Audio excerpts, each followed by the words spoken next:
Şair, düşünce adamı, mutasavvıf, Mevlana kimdir? İşte Mevlana'nın biyografisi. Hep beraber bakalım. Mevlana Celaleddin Rumi 30 Eylül 1207'de bugün Afganistan sınırları içerisinde bulunan Horasan'ın Belh şehrinde doğdu. Yaşadığı dönemde Anadolu'ya Diyar Rum denildiği için Rumi soyadını zaman içinde de kendisine duyulan büyük saygının ifadesi olarak Efendimiz manasına gelen Mevlana ismini aldı. Dönemin kültür merkezlerinden Belh kentinde hocalık yapan Sultanül Ülema, Bilginler Sultanı lakabıyla anılan din bilgini ve hukukçu Bahattin Veled'in oğludur. Mevlana'nın annesi Belh Emri Rukneddin kızı Mümine Hatun, babaannesi Haremşahlar Hanedanlığı'nın Türk prensesi Melike-i Cihan Emetullah Sultan'dı. Eflaki'ye göre Mevlana'nın büyük babası Hüseyin Hatibi, derin bilgisiyle dönemini oldukça etkilemiş olan bir alimdi. Kaynaklara göre babası Bahattin Veled'in anne tarafından Hazreti Muhammed'in torunu olan Hazreti Hüseyin'le 14. göbekten, baba tarafından da yine Hazreti Muhammed'in seçilmiş 4 dostundan ilki olan Hazreti Ebubekir'in Sıddık'la 10. göbekten yakınlığı vardı. Bazı tarih bilimciler Bahattin Veled'in ailesi ve müritleriyle birlikte Belh'ten ayrılıp batıya gitmesinin sebebi olarak Moğolların 1215-1220 seneleri arasında Orta Asya'yı istila etmesini gösterirken diğer kaynaklar göçün farklı nedenleri olduğunu savunuyorlardı. Buna göre tasavvufla ilgilenenlere iyi gözle bakmayan ve bunların Harizmşah katında saygı görmelerinden hoşlanmayan Fahreddin Razi'nin Harizmşah'la Bahattin Veled'in arasını açtığı ve Veled'in bu nedenden Belh'i terk ettiği söylenmekteydi. Bahattin Veled, ailesi ve müritleriyle birlikte şehirden 1212-13 senesinde ayrıldıktan sonra hacca gitmeye niyet etti ve Nişabur'a uğradı. Burada ünlü şeyh Feridüddin Attar tarafından karşılanan kafile Attar ve Veled'in önemli konuşmalarına şahit oldu. Mevlana'nın da dinlediği bu konuşmalar sırasında Attar, Esrarname Sırlar Kitabı ismindeki ünlü kitabını Mevlana'ya hediye edip onunla ilgili olarak babasına "Bir deniz, bir ırmağın ardına düşmüş gidiyor. Umarım yakın bir gelecekte oğlunuz alem halkının gönlüne ateş verecek ve onları yakacaktır" açıklamasında bulundu. Mevlana o tarihten itibaren Esrarname'yi her zaman yanında taşıdı. Sonrasında Mesnevi'de Nişabur'da gerçekleşen konuşmalardan ve Attar'ın kıssalarından sık sık söz edecekti. Göç kervanıyla birlikte Bağdat'a giden, kısa bir süre burada kalan Veled, Küfe yolundan Kabe'ye hareket etti. Hac dönüşü Şam'dan Anadolu'ya geçti ve Erzincan, Akşehir'de, Larende'de, günümüzde Karaman'da konakladı. Bu konaklama toplam 7 sene sürmüştü. Karaman'da bulundukları 1225 senesinde 18 yaşında olan Mevlana, babasının isteğiyle saygın bir kişiliği olan Semerkantlı Hoca Şerafettin Lala'nın kızı Gevher Banu ile dünya evine girdi. Oğulları Mehmet Bahattin Sultan Veled ile Alaaddin Mehmet Karaman'da doğdular.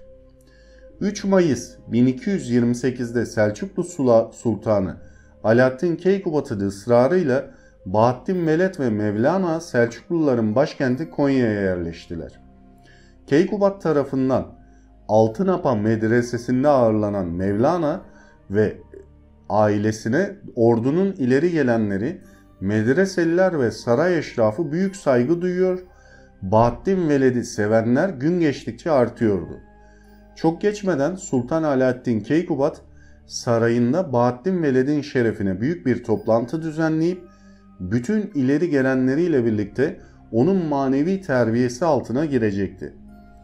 Bahattin Veled 24 Şubat 1231'de ardında ona yürekten bağlı binlerce müridini ve Marif isimli eserini bırakarak hayata veda etti.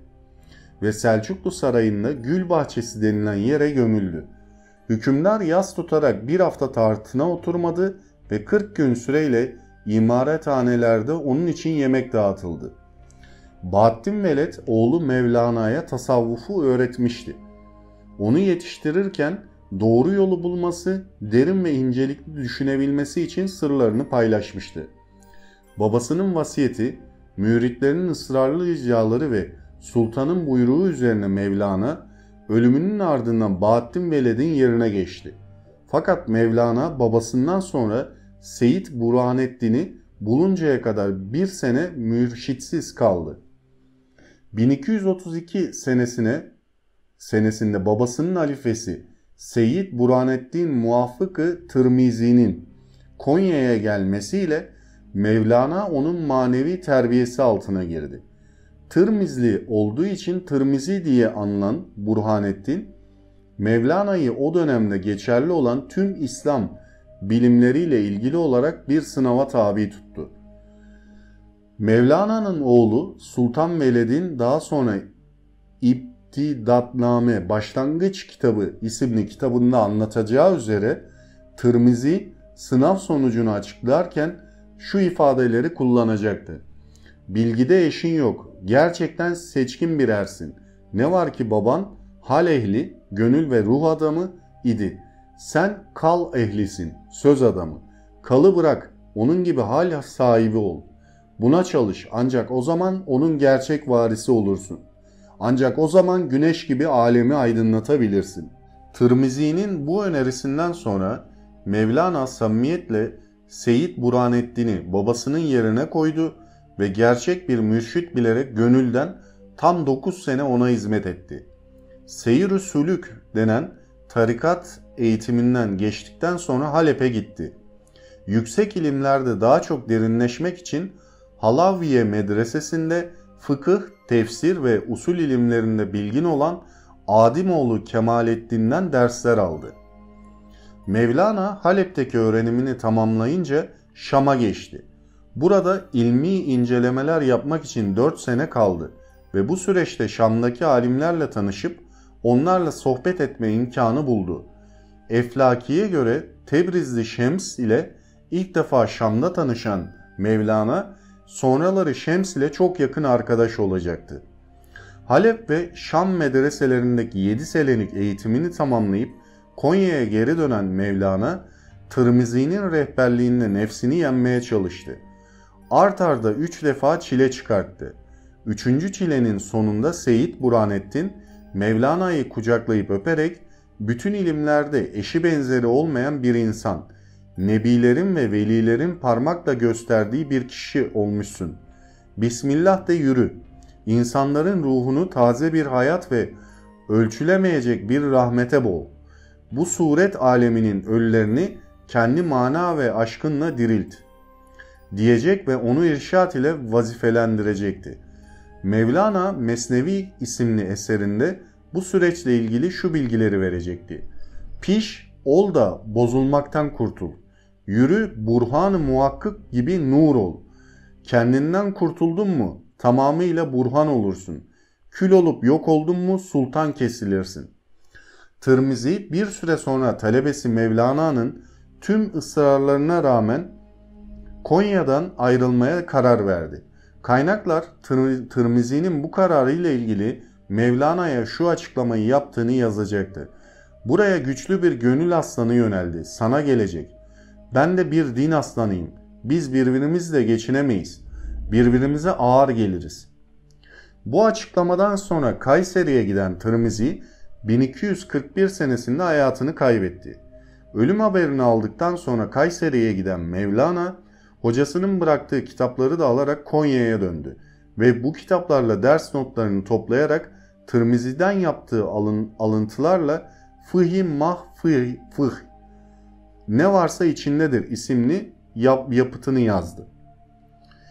Tirmizi'nin ölümünden sonra ona bağlı olanlar Mevlana'nın çevresinde toplandılar. Bu dönemde Mevlana bir yandan Tirmizi'nin geleceğini söylediği Gönlün aslanını bekliyor, öte yandan Tirmizi'nin kaybının üzüntüsünü yaşıyordu. Tirmizi'nin kaybından sonraki 5 yıl süresince medreselerde fıkıh ve din bilimi okutan ve vaizlerine devam eden Mevlana bir ilim adamı olmuştu. Tefsir, hadis, fıkıh, lügat ve Arapçayı öğrenmiş, babası Bahattin Veled'in ve şeyhi Seyyid Burhanettin Tirmizi'den aldığı eğitimle manevi olarak sağlam bir yolda ilerlemişti. Müritleri ve öğrencileri için çalışıyordu. Ancak Mevlana'nın manevi alemdeki yükselişi sona ermemişti. Babasını ve şeyhini kaybeden Mevlana yalnızdı. Dolayısıyla bu yükselişin tamamlanması, yalnızlığın da giderilmesi gerekiyordu. Tebrizli Şems ile karşılaşmasına bakalım şimdi. Tirmizi'nin gönül aslanı olarak nitelendirdiği kişi Şemseddin Muhammed Tebrizi'ydi. Tebrizli Şems olarak geçer.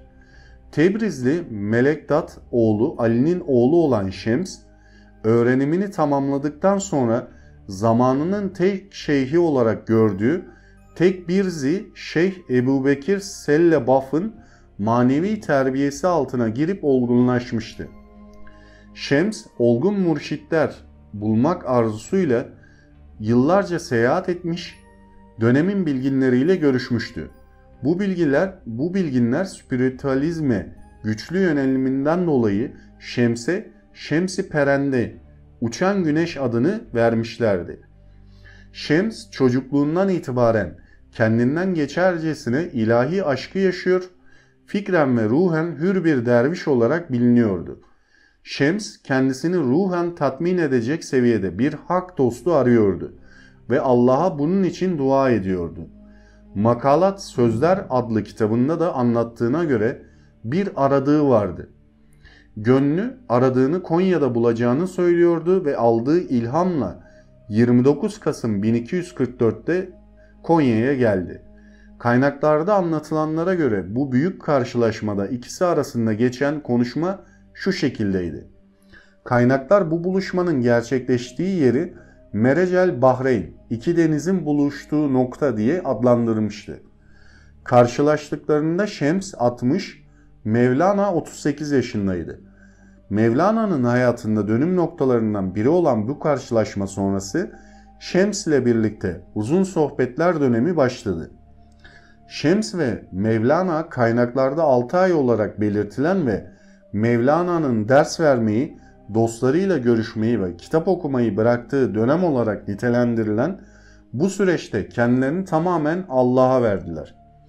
Ancak Mevlana'nın müritleri çok geçmeden bu duruma isyan etmeye başladılar. Şikayetleri attı, hatta içlerinden Şems'i ölümle tehdit edenler bile oldu. Çünkü yeni derviş Mevlana'ya tüm görevlerini unutturmuştu. Şems'in bu durumla ilgili olarak Mevlana'ya Kur'an'dan işte bu sen ile ben arasındaki ayrılıktır anlamına gelen bir ayet okuduğu söylendi. Olaylar üzücü bir hal alınca Şems 1245 yılında kimseye haber vermeden Konya'yı terk etti. Şems'in gidişinden büyük üzüntü duyan Mevlana uzun süre hiç kimseyle görüşmeye yanaşmadı. Sema meclislerine ve dost toplantılarına katılmadı. Gönderdiği ulaklar aracılığıyla kıtanın dört bir yanında Şems'i aratan Mevlana'nın üzüntüsünü gören müritleri pişman olup ondan özür dilediler. Şems'in izni sonunda Şam'da bulan Mevlana oğlu Sultan Veled ve 20'ye yakın arkadaşını Şam'a gönderip onu Konya'ya geri getirtti. Mevlana'nın ilkelerinden ve İslam inancına getirdiği yorumdan Mevleni tarikatı doğmuştur. Fakat Mevlana'nın bir tarikat kurucusu değildir. Mevlevilik onun ölümünden sonra oğlu Sultan Veled ile halifesi Hüsamettin Çelebi'nin birlikte oluşturdukları bir örgütlenmeye göre kurulmuştur. Mevleviler Kurtuluş Savaşı'nın en büyük destekçileri arasındaydı. Yeşil Kurdeleli İstiklal Madalyası ile ödüllendirilmişlerdir. Kısaca Mevlana'nın ölümüne de bakalım. Şems aniden ölmüştü. Mevlana Şems'in ölümünden uzun yıllar sonra inzivaya çekildi ve daha sonraki yıllarda Selahaddin Zerkübi ve Hüsamettin Çelebi Şems-i Tebrizi'nin yerini doldurmaya çalıştılar. Yaşamını hamdım, piştim, yandım sözleriyle özetleyen Mevlana 17 Aralık 1273 Pazar günü Hakk'ın rahmetine kavuştu. Evet, normalde biliyorsunuz böyle dini kişilikleri ya da din konularını çok fazla kanalımda ele almıyorum. Almamayı tercih ediyorum. Çünkü inançlarla ilgili konulara girildiği zaman farklı olgular ya da algılar oluşabiliyor. Ben Mevlana'yı ve görüşlerini, sözlerini sevdiğim için sizlerle böyle biyografisini paylaşmayı düşündüm. Yani ne açıdan derseniz işte hem kişilik olarak hem bize bıraktıkları olarak ve bizim kültürümüzü de temsil ettiği için özellikle Mevlana'yı bu şekilde biyografisini almayı tercih ettim. Hatta yani şöyle söyleyebilirim. Doğum yeri tabii ki farklı Afganistan ama gelip ülkemizde işte Konya'da yerleşip orada belirli bir mertebeye ulaşana kadar çeşitli yollardan geçmesi Mevlana'yı benim için önemli kılıyor. Çünkü hem düşünceleri hem bakış açısı hem sözleri olsun gerçekten büyük kitleleri etkilemiş gözüküyor.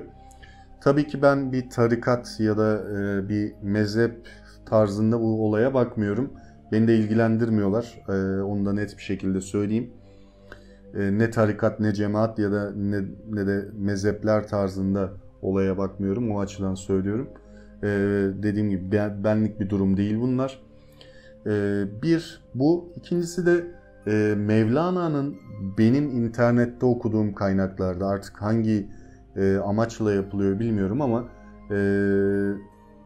tespit ettiğim kadarıyla Mevlana ile Şems arasında çeşitli söylentiler belki o dönemki müritleriyle kaynaklı olabilir bu durum. İşte farklı algılar yaratılıyor. Onu da gördüm. Burada söz etmeyeceğim kanal içerisinde ama öyle bir durum olmadığını net bir şekilde biyografisini ya da işte hayatını incelediğiniz zaman görebilirsiniz. İnsanların aslında bir yaratıcı olgusuna nasıl bakabileceği, nasıl bir aşkla sevebileceğini Mevlana çok güzel anlatıyor. Biraz spiritüalizm yani Şems'in de bakış açısı o şekilde, Mevlana'nın da o şekilde diye düşünüyorum ben. Bu tamamen bir düşünce yani bunu bir kesinlik tarzında düşünmeyin. Yani yaratıcı bakış açılarını da sevdiğim için bu insanı özellikle Mevlana'yı sizlere biyografi olarak paylaşmayı düşündüm arkadaşlar. Bu şekilde de hayatından bir kesit bir kısmını alarak sizlerle bu şekilde makale oluşturarak okudum. Bir sonraki videomda görüşmek üzere. Hoşça kalın arkadaşlar.